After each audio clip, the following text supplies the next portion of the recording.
If you're touring in Europe, you've seen a lot of churches, and you might be wondering, what is all this religious art about? That's where the Living Stones come in, and you can get a free tour.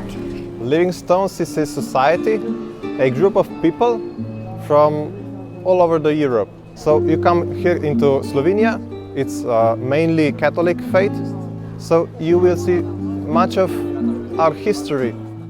The Living Stones network of Catholic volunteers was organized in response to the growing number of tourists visiting churches and cathedrals. The group's website lists all of the cities in Europe and the US where visitors can arrange for free tours.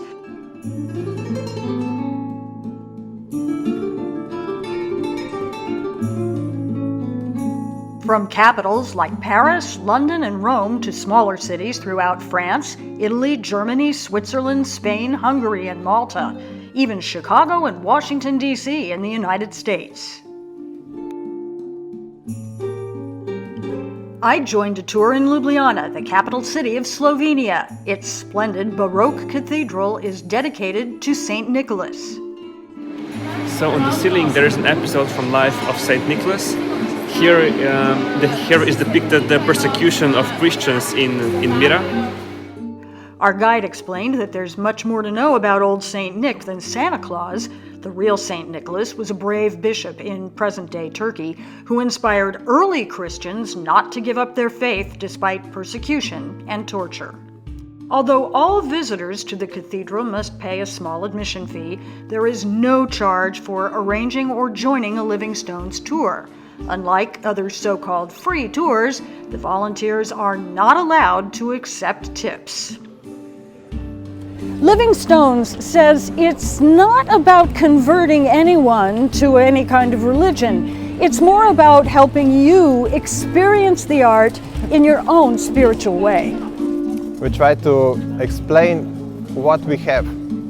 So you see frescoes, saints, and so this is part of us. This is something we can give you, but it's not something to convert somebody into Catholic. No, not even close to that. It's just giving something from us. The volunteers go through special training to explain their faith to secular visitors. And even if you grew up Catholic like I did, you might learn something about the saints you thought you knew. And one interesting detail. In the Old Town Church of St. James, the guides pointed out small details I otherwise would have missed, like baroque cherubs not smiling but brought to tears by the suffering of Jesus. And while the Living Stones are glad to answer your questions about Catholic traditions, they say their goal is for you to leave the religious landmark with a better understanding of why it was built in the first place and how it will continue to inspire us for centuries to come. If you'd like more information about Living Stones, the links are in the description. And if you liked this video and maybe you learned something, please hit the subscribe button. Thank you. Don't be a stranger.